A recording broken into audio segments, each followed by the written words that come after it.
Hello, booktube. So welcome back to my channel, and today I am going to talk about one particular book. It's called Sarong Party Girls by Cheryl Lu-Lien Tan. I actually came to this book without much expectations, and I'm going to tell you why. But I'm gonna say before, after I finished reading this book, I was actually quite surprised. In fact, while I was reading this book, I sort of have a nice feeling about it. Nice in the sense that the story is not. The story actually did not go the direction that I thought it would. The writing did not go the direction that I thought it would also. But it completely took me by surprise. And the writing itself is actually quite entertaining as well. So why did it take me by surprise?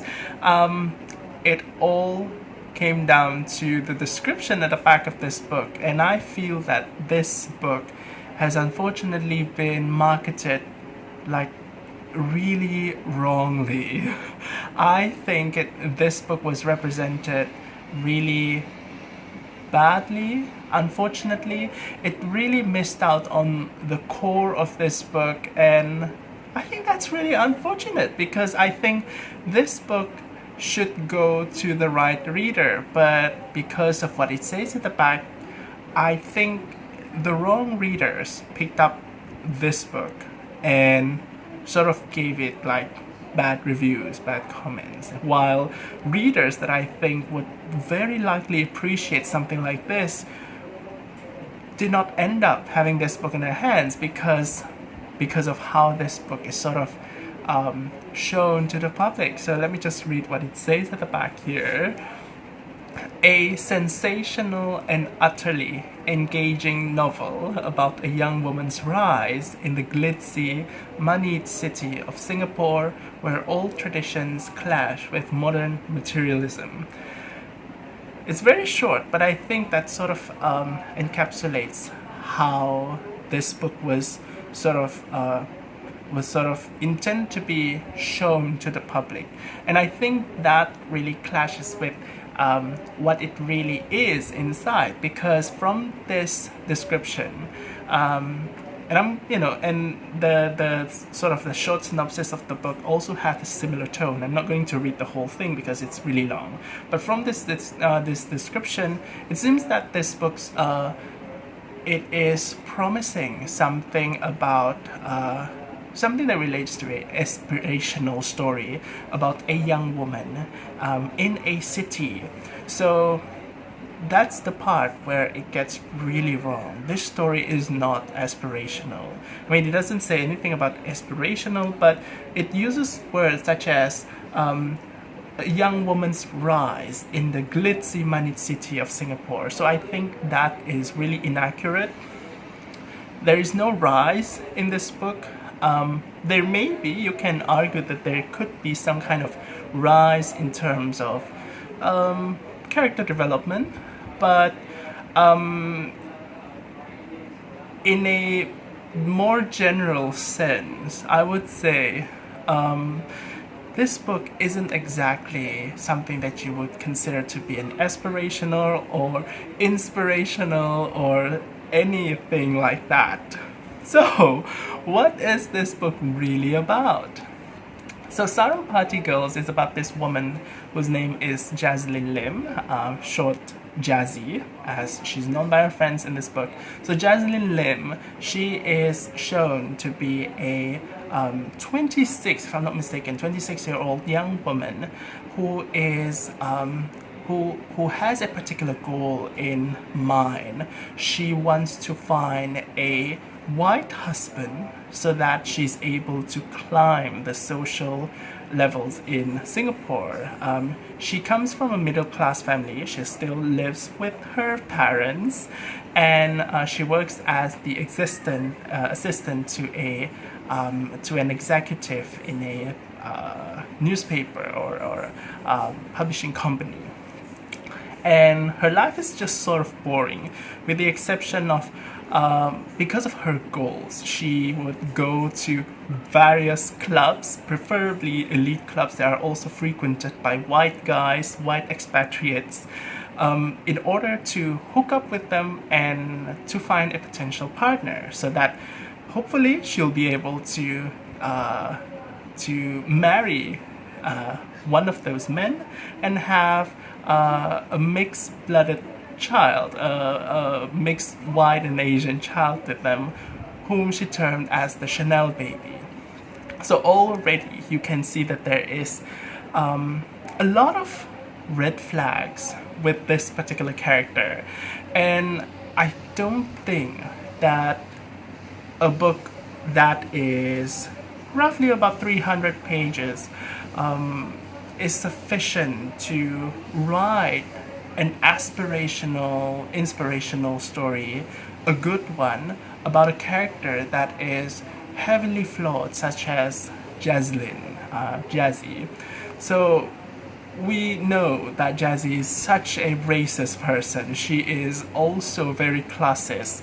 Her motivation is mainly fueled by the fact that she thinks that only white people has a level of superiority in life, and that people who are not white, Asians particularly, and she has particularly strong vitriolic attitude towards local Singaporean men, because she thinks that even if they were rich, they can, they still have that certain localness about them, that kind of that vibe that she considers to be kind of low class, that she considers to be beneath her, even though she herself is someone of a middle class, maybe even lower middle class. But she has this attitude that only foreign white people, not just any foreign people, but foreign people has is better overall. And obviously this is not, this is both classist and racist. At the same time, later we will also learn that Jazzy is someone who is a bit of a sexist as well. Now, she is someone who, in order to achieve her goal, she would actually engage in various activities that some people may even consider to be quite degrading, especially for a woman, in order to catch the attention of men, especially white men. She sort of also caught the attention of some Singaporean local men in this book, but in general, her attitude when it comes to trying to find a better life for yourself does not exactly rely on hard work and improving oneself, but rather trying to latch onto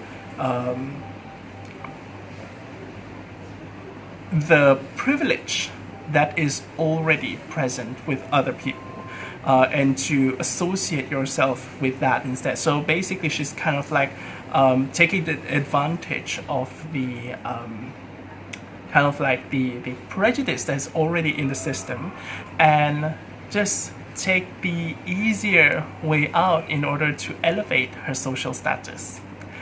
So, as you can see, I mean, maybe one can write an aspirational story with that kind of character in mind, but I feel that is a very flawed character. And reading various reviews by other readers on Goodreads, I realized that many of them actually has a lot of problems with this character. And I can see where they are coming from, but when I was reading this book, when I was reading the story of Jazzy, I also thought that Jazzy is such an overblown, extremely flawed character with all of these prejudices that she has in her head. She can't possibly be a real person. And I think, and this was how I read it, Jazzy can be read as not necessarily a representation of an actual person, but rather a representation of more like a conglomeration of various kinds of prejudices that exist in Singapore and also the nearby areas, all lumped into one person, which sort of turns her into this really over the top, really exaggerated, really horrible kind of a person. At least when it comes to her attitude. And at the same time, it feels kind of unbelievable, but while it does not necessarily feel realistic, it rings true because this book portrays those prejudices that are found in this area of the world fairly accurately.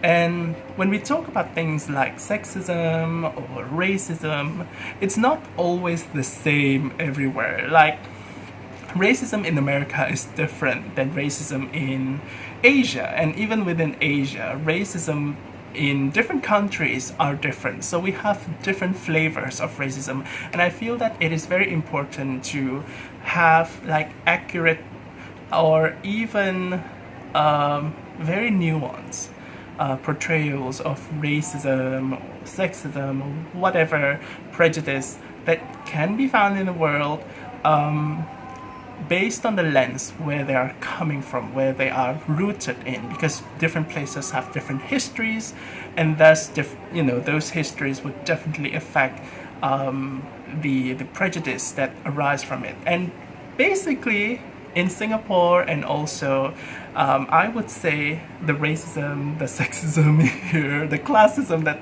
is found in here can also be applied to various parts in Malaysia as well.